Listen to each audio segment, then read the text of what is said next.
Hello दोस्तों, स्वागत है सभी का वापस से आपके अपने यूट्यूब चैनल पर। आज जो फिजिक्स का पेपर हुआ है उसका सॉल्यूशन आज हम करने वाले हैं, तो आइए स्टार्ट करते हैं। फर्स्ट क्वेश्चन था हमारा यहाँ पर, प्रत्येक प्रश्न में दिए गए विकल्पों में से सही विकल्प चुनकर लिखिए। पहला प्रश्न है यहाँ पर इसका, किस उपकरण का उपयोग वोल्टेज नियंत्रक के रूप में किया जाता है? तो इसका सही आंसर रहेगा ट्रांजिस्टर। ट्रांजिस्टर का जो है उपयोग हम वोल्टेज नियंत्रण के रूप में करते हैं। दूसरा हमारे पास ओमी प्रतिरोध क्या है? तो ओमी प्रतिरोध जो है तांबे का तार होता है। जो ओम के नियम का पालन करते हैं, तांबे का तार, प्लेटिनम का तार आदि, ये ओमी प्रतिरोध में आते, तो हमारा सही आंसर हो जाएगा तांबे का तार। अगला है, संयुक्त सूक्ष्मदर्शी से में नेत्रिका की फोकस दूरी अभिदृश्यक की फोकस दूरी से कम होती है, तो इसका सही आंसर हो जाएगा तीसरे का, इससे कम होती है। अगला है, एक प्रोटॉन में न्यूनतम आवेश होता है।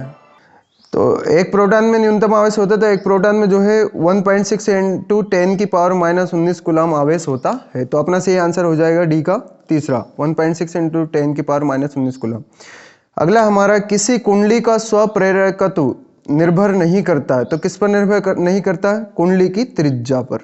तो इसका सही आंसर हो जाए ई वाले का, कुंडली की त्रिज्या पर यह निर्भर नहीं करता है। अगला है, ट्रांसफार्मर किस सिद्धांत पर आधारित है? तो इसका आंसर रहेगा अनोन्य क्रिया। ट्रांसफार्मर जो है अनोन्य क्रिया पर आधारित होता है। अगला प्रश्न है हमारा, विद्युत चुंबकीय तरंगें उत्पन्न होती है तो त्वरित आवेश से ये उत्पन्न होती है, तो इसका सही आंसर क्या हो जाएगा? त्वरित आवेश। अगला प्रश्न है हमारा, रिक्त स्थान की पूर्ति कीजिए। तो इसमें देखते हैं, पहला रिक्त स्थान हमारे पास, सबसे अधिक आवृत्ति की विद्युत चुंबकीय तरंगे खाली स्थान है, तो इसमें आ जाएगा गामा तरंगे या गामा किरणें। ठीक है, तो इसका आंसर हो जाएगा गामा। अगला है, धारावाही परिनलिका रिक्त स्थान की भांति कार्य करती है। तो धारावाही परिनलिका जो है चुंबक की भांति कार्य करती है, तो इसका सही आंसर हो जाएगा चुंबक।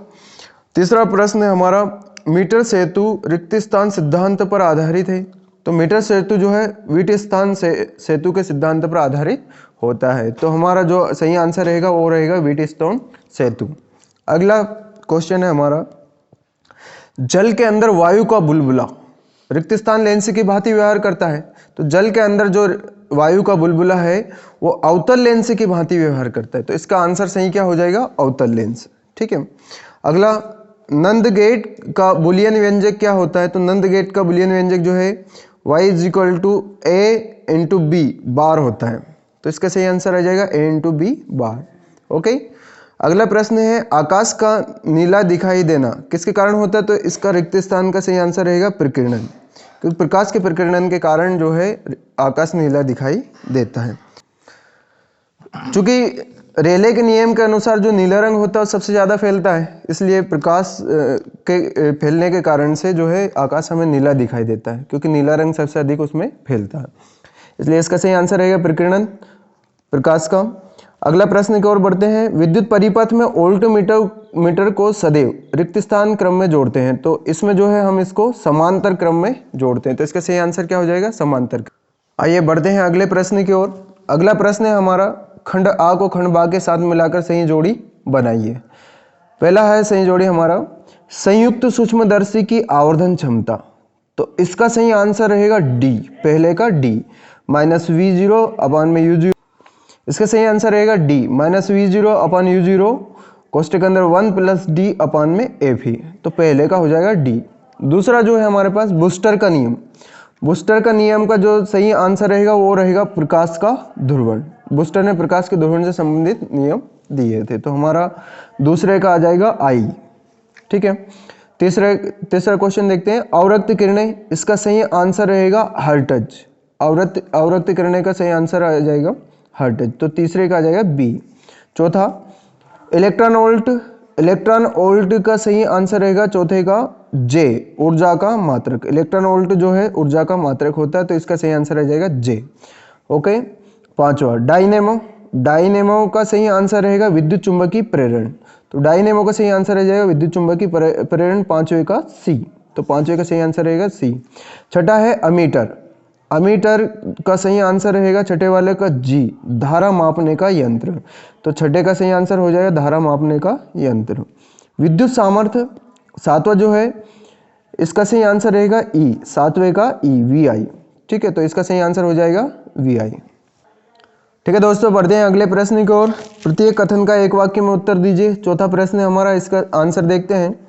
लेंस की फोकस दूरी लेंस की क्षमता पर किस प्रकार निर्भर करती है? तो इसका सही आंसर लिखेंगे हम F is proportional to 1/p, या इसको हम इस प्रकार से भी लिख सकते हैं p is proportional to 1/f।